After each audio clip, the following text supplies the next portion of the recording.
Welcome back to the double leg. I'm one half of the show, Hey Jai Picks. The other half of the show, the parlay. Joining me in to recap some UFC San Antonio. I should know because I was just there. Just got back today, and we can recap it. I will say it's a little different watching it live in person. So a lot of thoughts that I'll have about the fights may be a little bit different because you don't get the views that you do on TV. And if I'm there in person, I'm going to want to watch what's happening in person. But other than that, disclaimer, how are we doing today? Good, man. I felt bad for you that all these fight cancellations last night. Some good fights too. I mean, Manel Kopp and then you had Alex Perez, and then you got the Trey Ogden and Manuel Torres fight canceled. That one could have been a banger. So I felt bad watching it at home, knowing you were there and you guys already had somewhat of a cutoff card, and then they had to cancel two more the day before and then the day of the fight. That kind of sucked. Yeah, that sucked. But overall, still had a great time. Saw a lot of the fighters. Aljamain, Marab, Cowboy, Brandon Moreno. There was a lot of fighters there, more than I expected there to be. So it was a good time. But what you're here for is a recap for the card and a recap of the bets. So the highlight for me, the props have been staying hot. We went 6-1 as far as the props go between NHA and Prize Picks. We hit the NHA play for 5.5x because the Cop fight got canceled. So it turned it from an 11x to a 5.5x. We went 3 for 3 on that one and hit the 5.5x. So that was a good hit there. Went 3 and 4 in the Prize Picks. So solid there, 75%. We only hit one of the power plays, but that is still a good profit there as well for the 3x. On the year, for the premium results, we're hitting Prize Picks at 64%, and NHA, we're 19 and 3 for 86%. So I'm really feeling that. If there's something you want to look for when you're looking at my picks, I know most people don't play everything. If you're looking at something, we've been hot with the props. So keep that in mind. Overall, not the best card for me as far as the straight bets go. I had a lot of dogs. Would have loved to cash the Andrea Lee play. And I think a lot of people can agree she probably won that fight. Watching it live in person, I thought she won. And I thought when they read 30-27 on the judges' scorecard, I thought for sure she won. But they gave it to Macy Barber, who was definitely the fan favorite there. People were cheering for Macy, so maybe that played a little factor. But how'd it go for you? I was up 0.37 units on the night, which is just frustrating. Kind of had to scratch and claw our way back after, some of my biggest plays were on the Manel Kopp fight and the Perez fight. The biggest play I lost was Steven Peterson. But, yeah, man, I dropped some really good live plays right before his fight started in the Discord that smacked some pretty decent plus money plays. So my best play of the night was CJ Vergara round 2 KO for right under plus 400. And that was a sketchy fight, though, man. That was a fun one. We both hit that one. We were talking about it Friday. I had it in round 1 or round 2, and you had it in round 2 or round 3. So we were hoping we get that round 2. Survived that first round. That was insane. That was definitely the fight of the night, and that got the people going because CJ is big in San Antonio. So we'll get in with the recap, though, because that's what you're here for. Marlon Chito Vera losing a split decision. Keyword there, split. Very interesting to Cory Sandhagen. Sandhagen came out with the right game plan and implemented it, stayed disciplined, didn't stray from it, got those first 2 rounds. It sounded like that's what he wanted to do, bank those first 2 rounds because Chito's a slow starter. And then after that, you can just play it safe. You can, keep boxing him up like he was, kickboxing him. So mixing in the wrestling, mixing in the takedowns, just wear on him. Don't give Chito any reads throughout the fight so that he can't make any adjustments or anything like that. And Chito wasn't pushing any kind of aggression on the feet. So it looked, I don't want to say like he exposed Chito, but he just had a great game plan and implemented it really well. And he's a very skilled fighter. So, it really didn't look like it was a problem for him. And it honestly looked like a complete domination. But that split was like, what the hell? It was wild. The crowd is almost 90% Chito fans. And they were even like, what the fuck? Like 48-47 for Chito. Are you kidding me? Wild stuff. But what do you think? Yeah, no, first to start out with the judging on that fight. So I had a theory back a few months ago that to fix the judging in the UFC, we should get these referees and ex-referees to, maybe one refs a fight and they do a little rotation, then you go to the judges table, yada yada yada. Get some refs to judge these fights, guys who know what they're looking for. And it was Dan Mergliotta who scored the fight for Chito, and I'm like, are you kidding me? Like, you of all people, it just shocked me because there's no way Chito won that fight. I was shocked to hear that.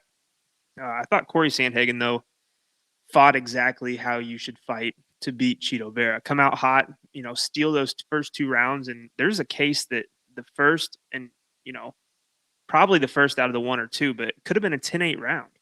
I mean, he dominated on top, beat up Chito, looked phenomenal. And really the whole fight, Cory, he stayed composed and stuck to the game plan. Chito was unable to get off any offense. And Cory got off enough to win. I thought 50-45, 49-46 all day long. But, split decision. I don't know if Dan Mergliotta had that prop. Maybe he had a fight to end in split decision, but I think it was plus 500. I got to correct you. It was not Dan Mergliotta. Was it not? It was Joel Ojeda or Yoel. Was Mergliotta one of the refs, though? Mergliotta was involved in the split decision between Macy Barber and Macy Barber. Okay. He had it 30-27 for Macy Barber, so that's probably what you're thinking on that one. That's exactly what I'm thinking of. Either way, that's pretty bad too, in my opinion. Yeah. But yeah, either way, I mean, the guy scoring the fight for Chito, I want to say somebody said it was only his 4th fight he's judged. Yeah, he was a new judge. So brand new judge. Yeah, let's just put him on the the main event at San Antonio. Yeah. On a fight that has huge implications in the bantamweight division. Yeah, it's pretty odd to me that the state athletic commission would do that, but it is what it is. Cory Sandhagen gets his hand raised. Regardless, I bet on Chito. It's one of those. It's like the hardest thing to do in sports betting, especially in the UFC, is to bet with your mind, not your heart. Because I bet with my heart on Chito last night because I wanted him to win, and I'm a Chito fan. But looking back at it, looking at all the stats and data, everything was pointing towards Sandhagen. But yeah, my main play on that fight was the fight to go the distance and cash that. That was a good cash there. But I just had a couple props as far as the premium plays go. I just had a couple props on Chito Vera late round finish and a submission prop, which didn't cash. And then I made the giveaway play on my channel I wanted to give something back and get the fans involved in it.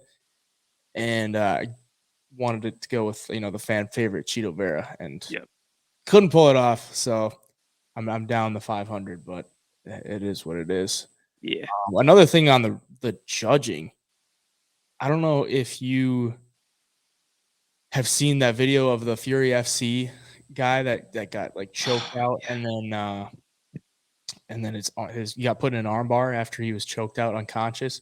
Mm-hmm. That ref that was involved in that fight, he was actually a judge in the Daniel Pineda fight between Tucker Lutz, so he didn't even matter there. But then he was also a judge for the Andrea Lee Macy Barber fight. Wow. And he scored at 29-28 for Barber. So interesting stuff there. I mean, he's involved in like a really terrible event in Fury FC, and then he's the next day he's not reffing, but he's judging. So how do you even let that guy near the sport in a position like that? Yeah, weird, very weird. I mean, the guy in the triangle in Fury FC was unconscious. I mean, clearly unconscious. And it's like he got put in the arm bar and kind of woke back up, and it looked like he was trying to tap like leg, arm. I mean, I don't know. It was pretty nasty. It's kind of scary to watch. But yeah, I don't know how that dude's anywhere near the UFC or MMA in general. The co-main event, Holly Holm, Yana Santos. I mean, this one was kind of a snoozer. I mean, the crowd was really loving Holly Holm, and she got the win. So there's a lot of cheers there, but just a lot of clinch work. Holly Holm showed a pretty good ground game and pretty much just dominated her. What'd you think of it? Yeah, no, I in the preview show last Tuesday, I kind of mentioned that I thought Holly Holm was just going to make this look like a hard sparring match. We're just kind of going to be in control the whole time. They did come out right at the opening bell, and the both girls came out vicious, and they were swinging in the clinch, elbows, all that stuff. Really fighting for position up against the cage. And eventually, Holly, stayed composed and just got it to the ground most of the fight. I actually took her by KO right before the fight started. I just had a feeling, even though she's older, I just had a feeling that she could land some shots and do some damage.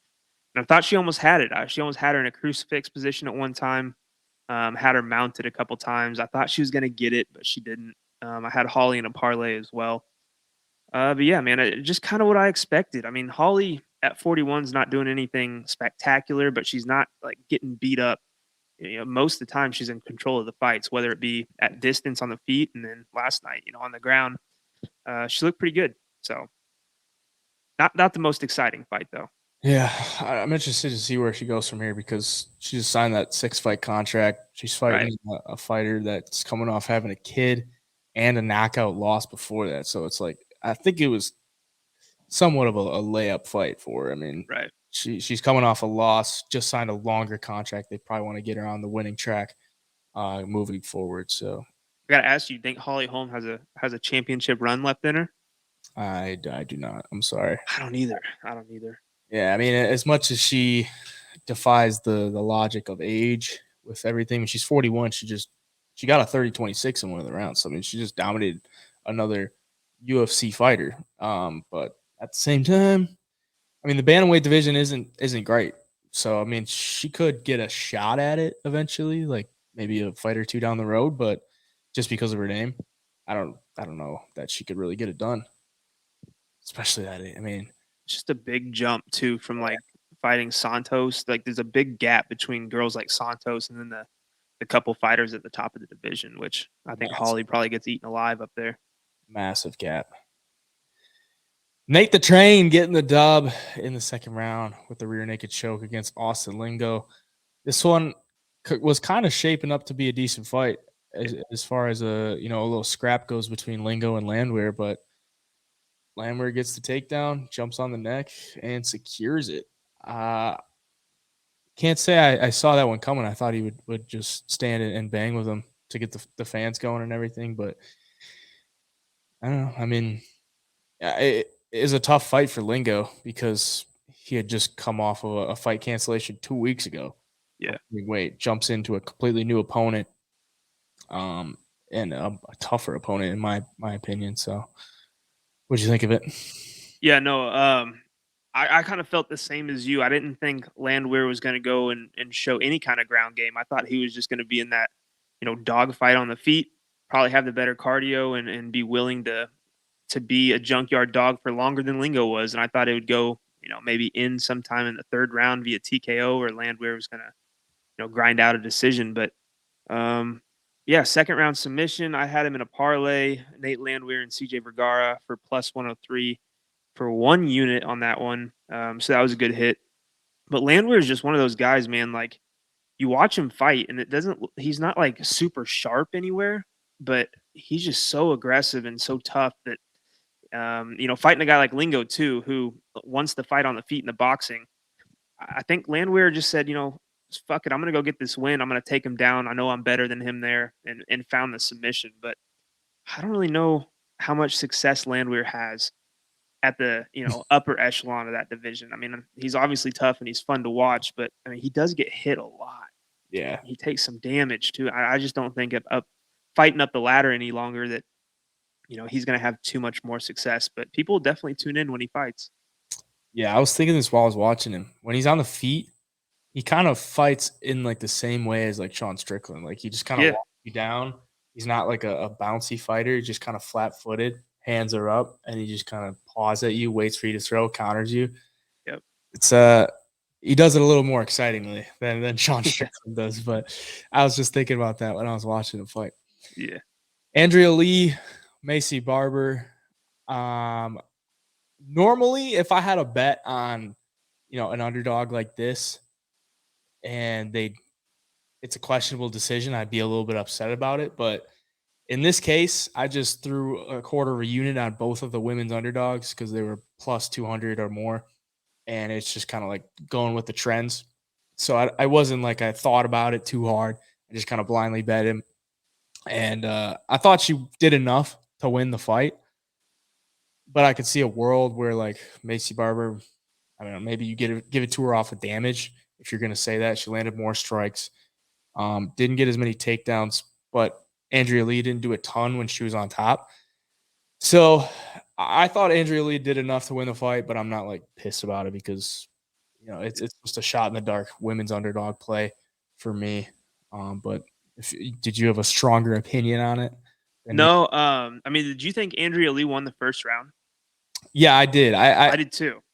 I also went to the bathroom for like the first 2 minutes of the third round, and I came back and I asked the guy if anything had happened. He's like, no. So I just kind of took his word for it. It's so different watching it in person too, because you can't get all the right angles, especially when they're on the ground. Yeah, exactly. I can't see if like a short elbow lands or anything. It's when I'm on the floor seating too. So that's another reason I'm not like too shooken up about it. But I'm hearing a lot of people saying that it was straight up robbery and Andrea Lee won. Yeah, I thought Lee won. But I thought there was a chance that Macy was going to get it just because she did land the damage, I guess. But I think Lee had 5 minutes of control time. Barber landed the more significant strikes, but I don't know if you could see where you were sitting. I think it was in the first round where Lee was in like 3/4 mount, and Macy Barber trapped her arm behind her back and then started landing the elbows. I think that was the first round. Yeah. So I'm guessing maybe the judges really liked that, or it looked good. The crowd was probably going crazy, and the elbows she landed were pretty good. So I mean, even though that didn't last longer than 15, 20 seconds, maybe that counted more for Barber than it did for Andrea Lee's control time. So it had to have been. Yeah. For the judges, at least. Pretty sick, though. That was a pretty cool moment. Yeah, it was pretty nuts. I was like, damn, I've never seen that before. I haven't either. Trapping the arm. It was like the front side arm too. So she was straight up right in the face, elbows to the face. It's pretty wild. Slick stuff. Chito and Njokuani, Albert Duraev. This one was a shitty fight, man. Like complete snoozer. Chito he was the second fighter from Texas on this card that lost, I think.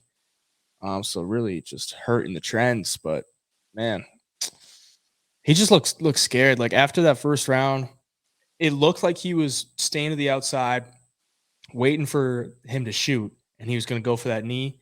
And Duraev shot. He went for the knee, didn't hit it clean, got taken down. And then after that, he was just like, I can't really let anything go because I don't want to get taken down again because he couldn't get up. Like 4 minutes of control time. But after that, when they were on the feet, like Chito was one shot. He would just throw a body kick, just super low volume, trying to pick his shots, really kind of waiting for Duraev to go. Duraev wasn't going to go either. Like he won the first round. Okay, you got to go beat him after that. I honestly thought there could have been, I mean, a judge did score for Chito. So I thought Chito could have won the second and the third just because neither guy did much. And Chito is the better striker, and it was on the feet for most of the second and third round. So I thought there was a chance that Chito would win a decision, but ultimately two of the judges gave it to Duraev, which I could see. So I mean, I'm not too mad about it. What'd you think? Yeah, I put a bet right before the fight into the Discord to take that. I was taking Duraev at plus 135 or plus 145. I can't remember exactly, but the only reason I did that was because of the wrestling. And I thought Duraev might be able to steal a round or two here and there. And then if he does that, then you get a potential split decision win. And, at plus money, I kind of liked it at that time. Ended up working out for me. But I think the problem with Chito is, or I guess what looked bad to the judges, not bad, but, what kind of swayed them to think Duraev won is that Chito was just kind of circling around the octagon, and Duraev was the one applying the pressure and kind of chasing him down and throwing more volume. But yeah, I think Chito, after getting taken down in that first round, just was way too worried about it the whole night, in my opinion. And also, I think with the judges, I think everybody going into that fight expected if Chidi's going to win, he's probably going to have this big knockout, or he's going to land these massive shots and really hurt Duraev. He's going to piece him up on the feet. So when that doesn't happen, I feel like in people's mind, they're like, okay, Albert Duraev, he's done a really good job tonight. He's kept Chidi, unable to get off these shots, land big power shots. There's a round for Duraev. He did it again, type of thing. So, just a boring fight. It sucks when you have boring fights like that with a guy as explosive as Chidi and who can get knockout shots and really rack up the significant strikes. So when it doesn't happen, it's kind of a bummer. Yeah, that was a disappointing performance. Daniel Pineda, Tucker Lutz. We talked about it on the preview show. Like, Daniel Pineda is going to be dangerous in that first round, and he had a couple submission attempts in that first round, and gets it done in the second round with the guillotine choke. Yeah, quite the performance for him. I mean, he's been on a rough patch in his career, and he gets the win in his home state against a guy who he was the biggest underdog on the card, so he came through. Good performance for him. I mean, where do you go from here? He's 37. Yeah. You got the performance bonus, so Dana is like, they asked him if he's going to be back, and Dana's like, well, you got the performance bonus. We like that. So it's like, that didn't answer the question. Yeah. But Tucker Lutz, I mean, disappointing performance for him, man. I mean, he's 0-2. He's on a two fight losing streak, and came in as the biggest favorite. Couldn't come through. That's all I really got on that one. I mean, Pineda was cracking him on the feet and then fishing for submissions whenever Lutz got near him. So yeah, after Lutz took the loss to who did he lose to in his last fight? I don't know why I'm drawing a blank. Who's Sabatini? But yeah, Pat Sabatini, and took a couple of years off, or close to a couple of years. I thought he was going back to the drawing board, and he was going to come out and be like, Tucker Lutz 2.0 in the UFC. He's going to, have these sharpened skills. That left hook was going to be better. The grappling was going to be a lot better. Endurance, everything. But that's kind of what I was gambling on there. And Pineda, pissing hot in the PFL for a list of things, coming off steroids, hasn't really looked great. I just didn't think he'd, have the big motivation I thought he'd kind of, take a step back. But he didn't, man. He looked really good. So, but like you said, man, I don't know where he goes from here, either at 37. I guess just keep fighting these fun fights and, guys that have a win or two in the UFC trying to climb the ladder, and just give them Daniel Pineda. If you get through Pineda, it's a nice little feather in your cap type thing. So, yeah, I'm glad I laid off of Tucker Lutz, because I had a feeling, a bad suspicion that Tucker Lutz was gonna, shit in the apple pie. And I took his under on strikes and takedowns, so that was a good play for there. Steve Peterson and Lucas Alexander. This one was tough because I was in the VIP talking with Steve Peterson's family throughout the day and a little bit in the weigh-ins, and it was like most of his family. Like, there was a lot of his family in the VIP section. And I should have put 2 and 2 together. I'm like, I look back at it right after he retired, and I'm like, damn, how did I not see that coming? Like, his whole family is in the VIP. Like, it's not cheap to get those VIP tickets, and they made these like bandanas. You see it back there, kind of, and gave them out to people. So it was like a big occasion. I'm like, maybe they're just like this, maybe they're just like these big fans.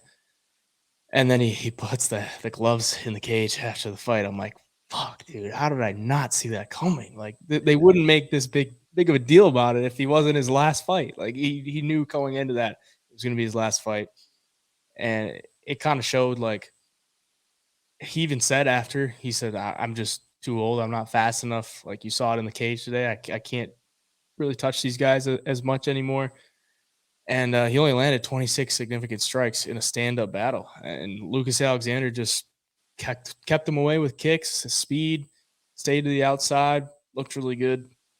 And Steve hung it up. So, I mean, we talk about it all the time. You don't want to take a guy that's going to retire in a fight. So, tough one there. But you live and you learn. So, maybe for sure. Next time I'll figure that out, and if we'll have the better insider information there. Yeah. No, Peterson, man, I thought he reminds me of like a Nate Diaz almost. Like he's gonna come, he's gonna get hit, he's gonna get beat up, but he's also gonna try to dish out some punishment. He's tough as nails. Um, and I thought that was just gonna be too overwhelming for a guy like Lucas Alexander, who got finished super quick in his UFC debut, and before that wasn't really fighting in any high level promotions, and has been subbed 3 times. And like I just thought Peterson was gonna have way more success and somehow get this fight to the ground and just kind of, grind it out. But yeah, like you said, man, looking back, being that old and definitely a step slower in his last couple of fights, like should have seen the retirement somewhat coming and probably laid off of him. But um, yeah, that's all I really got on that one. Kind of disappointing. But at the same time, it's like, how do you really bet on an underdog who has done nothing so far in the Yeah. UFC and has been, right. I don't know. It should have just been a stay away fight, but live and you learn. Yeah, I mean, I didn't see like anybody on Lucas Alexander this week, so Yeah. I don't think many people saw that coming. Trevin Giles, Preston Parsons. You were on Trevin Giles? Yeah. Yeah. Yeah. Not for an official play for the premium members, but I know like we talked about it on the show, and I definitely was leaning Trevin Giles all week for the boxing alone. Yeah, he was stinging him with that jab. That was Mm-hmm. a problem for Preston Parsons when he was on the feet. I mean, Giles got a great jab, and he was sharp with it, fast with it, and long with it, and that was really the major problem for them on the feet. Preston Parsons he had his moments on the feet though too. Like he would have some flurries in there, but getting the takedowns and the submission attempts, it was another split decision. So I don't know. What did you think? Do you think it was a fair split decision? Yeah, I thought Giles won. I mean, it was really close. So like, if they would have said Preston Parsons, I'd have been like, oh, fuck. But I mean, it was close enough to where I don't think you could have called it a robbery by any means. I did think Giles landed the better shots at times. I mean, like you said, Preston Parsons had some good moments, but throughout the duration of the whole fight, I thought Giles did enough. Um, I think he just looked sharper too. Like Preston Parsons can crack, but it's more of like a brawling. Yeah. He's going to hit you with one big shot, and Giles, just kept cracking with the jab. Jabs look really good to people at home watching. You're snapping the dude's head back. Looks good to the judges. Overall, I thought Giles did win the fight. Close fight though. But if you're Preston Parsons now, I mean, you lost to D-Rod, Daniel Rodriguez by knockout. You lose to Trevin Giles here. I think you're 1-2 in the UFC now. Yep. So, and I know a lot of people are really high on him too coming into the UFC. I mean, the jiu-jitsu he has is really sick. But yeah, 1-2 in the UFC in your next fight, it's kind of better win that one in my opinion. Man, he's been hunting that arm triangle since the last fight, and I thought he's so strong too. Yeah, I thought he was gonna get it there because I had him by submission or decision for some plus money, and I was like right on my seat. I thought he was gonna get it, but they're gonna get the guy from Texas for the decision. I can't in there. Yeah, like one of the big reasons I like Giles too is if you look at his stand up compared to like Daniel Rodriguez, they have some similar qualities, like with the jab. And I mean, you saw Daniel Rodriguez really give Parsons some trouble at times. And I thought if it stayed on the feet, Giles would win the battle on the feet, which he did. But I thought Giles too had decent enough defensive grappling to get out of bad situations if the fight hit the ground. So, yeah, close fight though. Best fight on the card. 100%. CJ Vergara getting it done against Daniel Lacerda, Daniel De Silva. Daniel don't care. He's 0-4 in the UFC. Now, CJ Vergara was not taking an L for an answer. He was not taking the L. He went for an absolute run. He was running for his life. That spinning wheel kick that De Silva was throwing out there early, he got away from it a couple times. I'm like, damn, that thing's coming close. Sure enough, fucking cracks Vergara in the face, and he goes down. And from there, he was just running and tripping over his feet and getting hit and hit, just running for his life, and then survives, like just gets him under control. and survives. And then the round 2 comes out. I'm like, there's no way he doesn't finish him this round. Like, he's not. The Silva's not going to last another round. Yep. And then he gets him down, and then De Silva gets him in that calf slicer. And I'm like, fuck, like that. How do you get out of that? Vergara got out of it and pounds him out on the ground. I was so happy. Yeah. Because I did not want to see Vergara lose in his home city. And we were both on him in round 2 with the KO. So and he almost had that arm triangle too. And I was like, fuck. I know. Yeah, I was glad it worked out that way because we needed that one. But yeah, think of it. Dude, that first round, man, CJ Vergara, first of all, he's tough. Like, I think everybody knows he's tough at this point. Yeah, no, he's tough, man. But De Silva is always live in round 1. I made a video about it, man. He's always live in round 1. He comes out guns blazing. And for an 0-4 fighter, I hope the UFC keeps him until he's 0-10, dude. I mean, he's so fun to watch. Every fight, man. Every fight, he's so fun to watch. And, like, the skills are there. Like, if you watch him, I mean, the skills are there. But he just always comes up short, man. And after the first round, it's just downhill. Or he gets clipped or something. Or knee bar to Francisco Figueiredo. But, man, he's talented. That's what sucks. I wish he would have won at least 2 of those fights so he's sticking around a little bit. Because he had CJ Vergara in a world of trouble. Vergara, I saw somebody say this is the first time someone's ever ran a marathon inside the – I don't know if that was you or not on one of your posts or something, but is it the first time a UFC fighter has ever ran a marathon inside the octagon? Because he was running for his life and pretty smart on him too, though. I mean, all he had to do was survive. I think he knew he just had to survive because De Silva really, emptied the gas tank trying to finish him at times.